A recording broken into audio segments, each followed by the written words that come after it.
Siempre relacioné la estremecedora pintura El triunfo de la muerte de Peter Bruegel, que retrata la desolación de la Europa medieval después de la peste, con el indetenible avance mundial del cáncer en la vida moderna.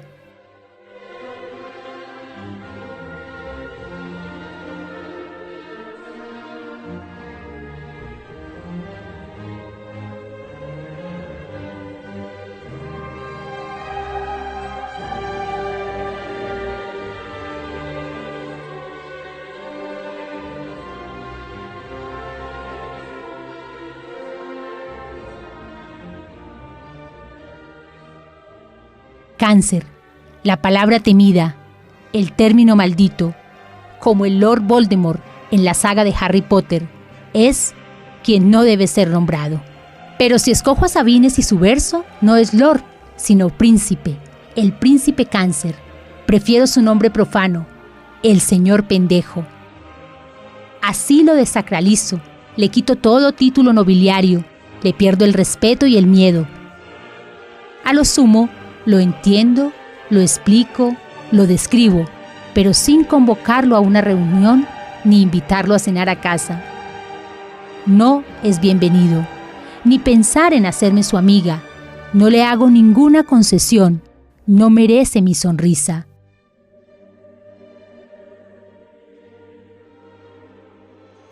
¿Sonreiría Bruegel mientras pintaba El triunfo de la muerte?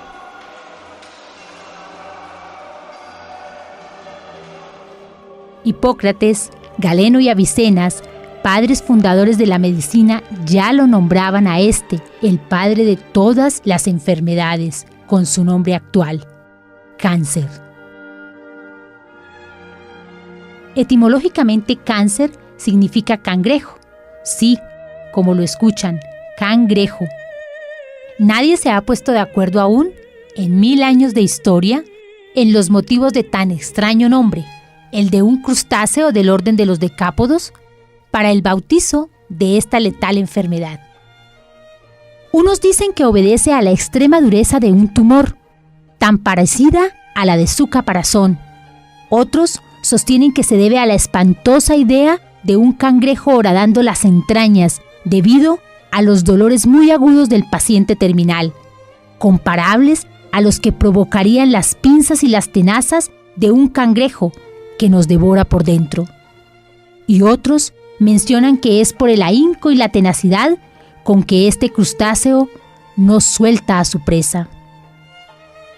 Cáncer designa un amplio grupo de enfermedades que pueden afectar cualquier parte del organismo.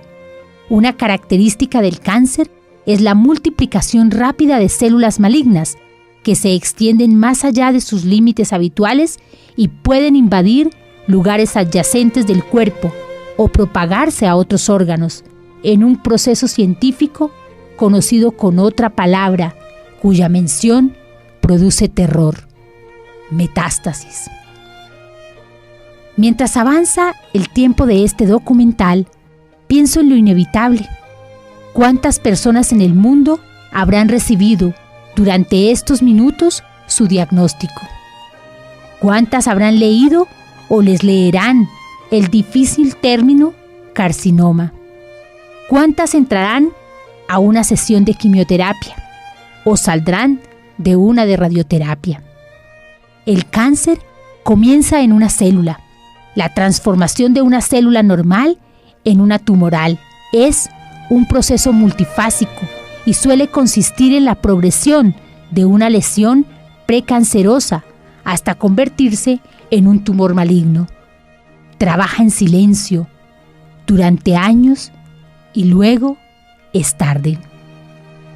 En este mismo instante, millones de seres humanos afrontan una batalla personal contra la enfermedad y muchos más están sentados cerca de seres queridos que luchan por su vida, o visitando amigos que se recuperan de una quimioterapia, o averiguando en internet los últimos tratamientos conocidos para sus parientes. Quizás, como lo describió Susan Sontag, el cáncer solo sea una desoladora metáfora moderna de la humanidad. Sontag, una de las intelectuales más importantes de Estados Unidos en la última mitad del siglo XX, en su libro las enfermedades y sus metáforas, señalaba el tratamiento del cáncer, tal como se lo entiende hoy, implica métodos muy distintos, de una brutalidad que no se esconde. El cuerpo enfermo, sometido a un ataque cancerígeno, al cual se le dice una invasión, recibe un tratamiento estandarizado como un contraataque, la quimioterapia y la radioterapia sobre todo. Ella apuntó en su historia crítica de la quimioterapia: la primera generación de medicamentos contra el cáncer fue la de las sustancias de tipo gas mostaza, tales como la ciclofosfamida. Su utilidad, primero contra la leucemia, caracterizada por la excesiva producción de leucocitos inmaduros, luego contra otras formas de cáncer, fue descubierta como resultado de un experimento fortuito de guerra química a fines de la Segunda Guerra Mundial. La escritora fallecida por un cáncer relataba: un barco americano cargado con gas mostaza estalló en pleno puerto de Nápoles. En lugar de morir quemados o ahogados, muchos marineros murieron a causa de una brutal baja del número de leucocitos y de plaquetas en la sangre, es decir, por envenenamiento de la médula ósea. Las metáforas del cáncer no provienen de la medicina, sino del vocabulario bélico. No hay médico ni paciente que no conozca esa terminología militar. Las células cancerosas no se multiplican, invaden. Las defensas del organismo no son casi nunca vigorosas para eliminar un tumor que ha creado su propio abastecimiento sanguíneo y que está constituido por miles de millones de células destructivas. El tratamiento también sabe a ejército. La radioterapia usa las metáforas de la guerra aérea. Se bombardea al paciente con rayos tóxicos. Y la quimioterapia es una guerra química, en donde se utilizan venenos. El tratamiento apunta a matar las células cancerosas. Es posible que el lenguaje del cáncer vaya evolucionando en los años venideros.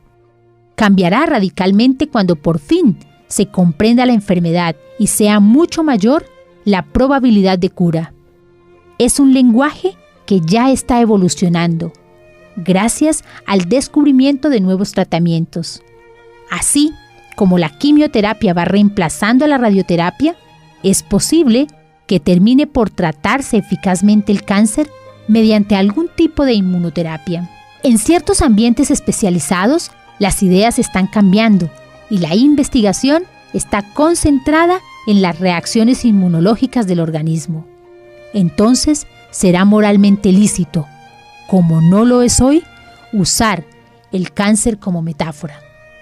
Precisamente, en un rincón del planeta, en un pequeñísimo país llamado Ecuador, apareció, para enfrentar exitosamente al príncipe innombrable, un hombre con una voraz curiosidad y una imperdonable terquedad. En Quito, la capital del país sudamericano, nació y vive desde hace 72 años un científico cuya vida entera, hasta encanecer, la ha pasado intentando dos búsquedas impensables: la captura del cangrejo y el suicidio de la muerte. Este científico y médico ecuatoriano, en condiciones adversas, típicas del tercer mundo, desde hace 3 décadas, indagó el sistema inmunológico y sostuvo que él mismo, en equilibrio, puede afrontar con mayor expectativa a los cánceres y otras enfermedades conexas, pero también aquellas que son fruto de la exacerbación inmunológica. Algo difícil de imaginar en un mundo que, a pesar de su desarrollo científico en el campo de la salud, se enfrenta a un crecimiento sorprendente de cánceres en gente cada vez más joven, debido a una resistencia hoy más fuerte a los tratamientos y a los tiempos que nos ha tocado vivir. He aquí la historia del médico y científico ecuatoriano Edwin Ceballos, el hombre que atrapó al cangrejo. Recuerdo muy claramente mi infancia. Generalmente esa infancia es feliz en tanto en cuanto uno tiene la barriguita llena y tiene tranquilidad y paz en el hogar. Eso es lo que yo tuve. Y el recuerdo que decidió para que yo agarre desde esa edad, creo que unos 9, 10 años, la decisión de hacerme médico, fue que mi madre era hipertensa, y a los hipertensos suele de vez en cuando salirles sangre por la nariz, se llama epistaxis, y esa salida de sangre era en una forma ciertamente alarmante, tanto más cuanto que la sangre de por sí es alarmante. Entonces mi madre me tomaba de la mano e íbamos al médico de la familia, y le veía que le recibía a mi madre con muchísima dulzura, le hacía acostarse, mi madre seguía sangrando por la nariz, le ponía una inyección, y en la medida en la que la inyección estaba entrando a su organismo, dejaba de sangrar por la nariz. Eso me parecía a mí una especie de milagro. Entonces, esa mística profesional que tenía el médico y que hoy la ha olvidado, fue lo que decidió definitivamente mi profesión.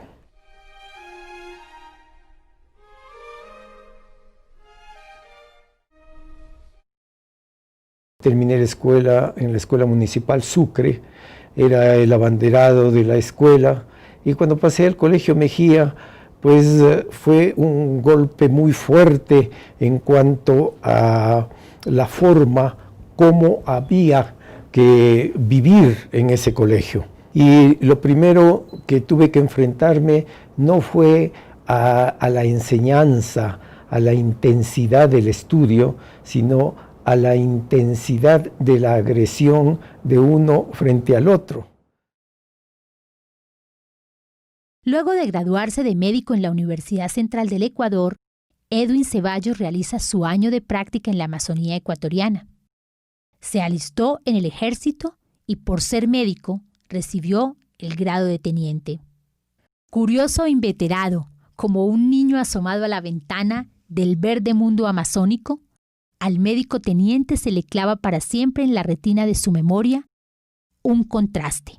Mientras los mestizos, hombres y mujeres de las urbes petroleras llegan con extremos cuadros de salud a los hospitales y son quienes llenan las listas de tratamiento oncológico, no hay un solo indígena que acuda con un cáncer. Máximo llegan con la mordedura de una serpiente o con desarreglos estomacales por ingerir alimentos enlatados de las propias ciudades petroleras enclavadas en la Amazonía. Ceballos observa con cautela primero, luego con curioso apasionamiento, la gran diferencia y decide seguir a los indígenas. Los reciben, convive con ellos, le cuentan que tienen muchas plantas para curarse. Al poco tiempo regresa a Quito. Ha aplicado para una beca de especialización médica en el exterior y siempre recordará que tal solicitud, que la hizo muy joven, obedeció al desafío que su severo padre le enrostraba. Si no consigues especializarte, solo serás un médico general y ese título no te servirá para nada. Cuando tenía tiempo en el hospital me iba a la biblioteca y, oh sorpresa, no es que se quemaban las pestañas inventando los quimioterápicos, sino que lo que hacían es coger plantas de todas partes del mundo, investigar los principios activos de esas plantas, ponerlas en cultivos de células cancerosas, y si esos principios activos de esas plantas eran capaces de matar el 50% de las células cancerosas, ya les consideraban un quimioterápico. El efecto tóxico que tenga sobre el paciente será lo de menos, es problema del paciente, pero ya era un quimioterápico. Entonces yo me sorprendí y nació inmediatamente la idea. Si Ecuador es un país pequeño, pero es el segundo mayor país en biodiversidad, yo estaba obligado a mi regreso a buscar en esa rica biodiversidad un principio activo de una planta que pueda ofrecerle salud al mundo. México me permitió reafirmar esa idea Después las revistas científicas de la especialidad venían con la silueta de una mujer y preguntaban, ¿fue un milagro que María se curara el cáncer? Y entonces yo esperaba que diga quimioterapia, radioterapia. No, decía, o fueron sus T-linfocitos del sistema inmunológico. Y decía, la Sociedad Americana del Cáncer está estudiando el sistema inmunológico y algún día podrá, a través de este sistema inmunológico, controlarse el cáncer. Entonces yo estaba actuando realmente sobre la verdad. Y cuando tuve la oportunidad de regresar a mi país con esos conocimientos elementales y buscar en esa rica biodiversidad 5 plantas para, durante ejercía mi profesión, probar esa medicina natural en estos pacientes, entonces estaba yo buscando un producto que pueda servir a la salud del mundo. Su esposa, Fresia Rosillo, años después, recordando la terquedad del médico, dirá: con 3 niños que mantener, sin casa ni ingresos suficientes, y él gastándose todos los ahorros y endeudándose para comprarse la tal cámara de cobalto. Yo le dije, ¿y en la cámara de cobalto piensas que vamos a vivir? El Banco Pichincha nos prestó a todos los colegas dinero para construir nuestras casas o comprar nuestro departamento. Yo invertí en lo que tenía que invertir, que era la primera bomba de cobalto para tratar los tumores de cáncer, no con terapia con radioactiva superficial, que hacía unas quemaduras gigantescas, sino con radioterapia profunda. Me endeudé tremendamente y cuando estuvo aquí el equipo, que lo traje porque el seguro, el militar, mandaba a mi hospital para que les demos tratamiento de radioterapia. Y entonces yo mismo le daba radioterapia a los ecuatorianos. Decía, cuando yo regrese al país, llevo el equipo, voy a poder trabajar con el seguro, con Solca, con todo. Llegué acá, les ofrecí el equipo y dijeron que no necesitaban. Esos mismos doctores que dijeron que no necesitaban, 3 años después compraron la bomba de cobalto, pusieron en una clínica y ahí sí era necesaria la bomba. Entonces ellos pagaron la bomba en 7 meses, yo pagué en 13 años. Pero no me puse a llorar. Por sus propios caminos, sin ayuda estatal alguna para su investigación científica, llega a reforzar en sus indagaciones la explicación que la ciencia del mundo definiera desde 1972, la apoptosis o muerte programada de células, en este caso, cancerígenas. Para el año 2003, en la revista Cancer, Chemotherapy and Pharmacology, se publica el primer resultado de esa investigación, en la que dice que el título, un extracto de una planta de la Amazonía, Birm, impide el crecimiento de cáncer de próstata y metástasis. Y la parte espectacular fue cuando dice el mecanismo por el cual el Birm mata selectivamente a las células de cáncer de próstata es mediante el sistema inmunológico que se denomina de apoptosis o muerte programada. La Universidad Autónoma de Madrid me nombra su investigador y allí probamos el Birm en cáncer de colon, cáncer de recto y leucemia con excelentes resultados. Así empieza un nuevo momento de su vida. Decidió, en un lento proceso de búsquedas de más de 35 años, que su descubrimiento ayudará a que se suicide la muerte y logrará que las células cancerígenas, en contacto con su medicina, se maten ellas mismas. Él venía de un grupo de estudiantes, de una promoción de estudiantes muy estudiosos, muy responsables. Fue una promoción excelente. Cuando yo asistí a la Clínica Pasteur como médico de llamada y observé unos casos de regresión metastásica pulmonar en unos pacientes con tumores primarios del riñón, y él iniciaba la medicación que ahora está en boga, y observé las placas. Además de eso, como neurólogo, me ayudó en ciertos casos de neurocisticercosis con radioterapia, que fueron muy buenos casos porque los pacientes clínicamente mejoraron y han pasado más de 35 años y los pacientes están bien.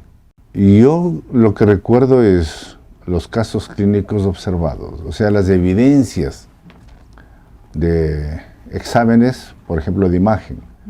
Ver a un paciente que tiene metástasis, a los 40 días borrada la metástasis, los pacientes que tenían neurocisticercosis y que después del tratamiento que les dio, los pacientes recibían la mitad de la medicación anticonvulsivante, sin deterioro de sus funciones mentales.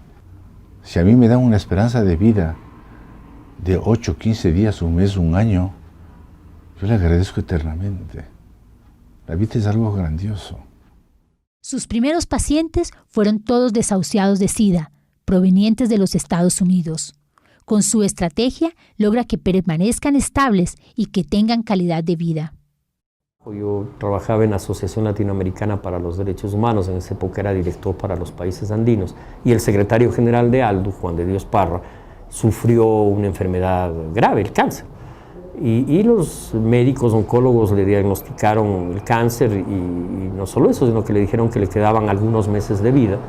En ese proceso Juan empezó a despedirse de la vida y tuvo la suerte de encontrarse con el doctor Edwin Ceballos y de conocer el Birmu, que él, al comienzo Juan lo empezó a consumir 3 veces por día, con la esperanza de que eso le prolongue algunos meses de vida. Sin embargo, lo increíble fue que le curó y que los propios médicos que le hicieron los análisis meses después dijeron, no, pues usted ya no tiene cáncer. A partir de ahí yo empecé a tomar el Birem para fortalecer el sistema inmunológico. Me enteré de que era un producto que fortalecía el sistema inmunológico y lo empecé a tomar básicamente por eso. No tenía yo ninguna enfermedad. Y he tenido una buena experiencia, tengo un buen sistema inmunológico, no me enfermo con frecuencia, muy rara vez tengo algún problema de enfermedad y creo que se debe a este producto. Me he hecho incluso un chequeo médico general hace pocos meses, hace 3 meses atrás, y el resultado del diagnóstico es que estoy en general bien de salud. Creo que Edwin merece el reconocimiento de la comunidad científica del país y del mundo, y creo que así será. Pero que será todavía una lucha. Hasta ahora ha sido para él una larga y dura lucha. Creo que lo que se viene es, diría, no implica no una lucha. Hay una disputa, desde luego, por cómo concebir la medicina. Porque además, atrás de la medicina hay grandes negocios transnacionales. Es decir, este medicamento dejaría fuera de uso a muchos de los medicamentos que hoy se utilizan para la quimioterapia, por ejemplo, dejaría a los medicamentos que se usan para el Parkinson y el SIDA fuera de circulación. Cuando empieza un tibio reconocimiento local a su labor por parte del Parlamento ecuatoriano, en la década pasada, se desata una guerra abierta y soterrada de colegas oncólogos y médicos de su país. Incluso un frente estudiantil de medicina, famoso por su fanatismo, amenaza con una huelga y marchas al Parlamento si se condecora al farsante, al mentiroso, al incapaz, al engañador, al pseudomédico y otros adjetivos que recuerdan los procesos inquisitoriales propios de la naturaleza humana. Es un médico que prácticamente es desinteresado. Él no creo que se interesa por el dinero. Él se interesa por atender a las personas. Él se interesa porque sus pacientes se curen. Él no es como otros médicos que le dicen, sí, váyase porque usted está desahuciado. No. Cuando uno le dice que otro médico lo ha desahuciado, se sonríe. Y me pampeó. Me dice, tranquila, doña Martita. Pero las lágrimas a mí se me salían. Y me dice, tranquila, que esto vamos a salir adelante, dice. Usted tuvo algo anterior que era de más cuidado y salimos adelante, dice, gracias a Dios. Ahora también vamos a salir, me dijo. Y esas palabras lo llenan a uno. El doctor que me trataba en el seguro, que no voy a decir su nombre tampoco, me dice, doña Martita, usted es fuerte, usted es una mujer fuerte, dice, que tiene valor, me va a escuchar. Le digo, diga doctor. Estaban mis hijos también ahí, mi hija. Y me dice, sabe que ese cáncer se le ha regado. Lo tiene en el hígado y lo tiene en el pulmón. ¿Y qué pasa? Le digo, doctor, ya se me regó, ¿y ahora qué pasa? Me dice, ya no le podemos dar más quimioterapia. Como dice, ¿ya para qué? Le digo, está bien, doctor. Dígame cuánto tiempo me queda de vida. Así yo, en esa forma, dígame, doctor, cuánto tiempo me queda de vida. Me dice, doña Martita, qué pena, 6 meses. El VIR es un remedio que no solamente sirve para una enfermedad, sirve para varias. Le diré que yo tenía asma, a mí me da asma fuertísima. Y de lo que estoy tomando el VIR, hasta el asma se me ha quitado. No sé por qué, su desconocida historia me recuerda a las conocidas historias que en su tiempo y sus propios campos vivieron como perseguidos, expulsados, declarados personas no gratas, amenazados o ironizados, Einstein, Copérnico, Galileo, Newton, Lavoisier, Darwin, Mendel y tantos otros científicos europeos y americanos. Cuando le descubrieron el cáncer, ¿usted qué fue lo primero que hizo? Bueno, me venían tratando 2 médicos urólogos y ellos me hicieron la biopsia de la próstata. Y en este examen me salió positivo, pero indicaban de que era prácticamente un inicio de este mal. Yo no quise someterme a ese tipo de operación, porque me indicaban de que existía, primero, probabilidad de 5% de que no me iba a curar. Segundo, de que podía afectarme a otros órganos. Y tercero, que en el peor de los casos tenían que darme también radioterapia o quimioterapia. He observado que mis defensas, mi resistencia en cuanto a otras enfermedades como gripes, resfríos, soy inmune prácticamente, ¿no? No me ha ocasionado ningún tipo de esa enfermedad a raíz de lo que comencé a tomar. Me hizo un nuevo examen, ¿no? Y mi antígeno estaba en 6.4. Y me dice, don Carlos, usted está bien, usted no tiene nada ahorita. El 18 de septiembre de 2012 fui diagnosticada con un cáncer de seno. Semanas más tarde, la resonancia magnética aumentó el diagnóstico. Metástasis en huesos, hígado y páncreas. Recuerdo que al notificarme la noticia y los sitios donde el cáncer había hecho metástasis, los médicos casi me daban el sentido pésame.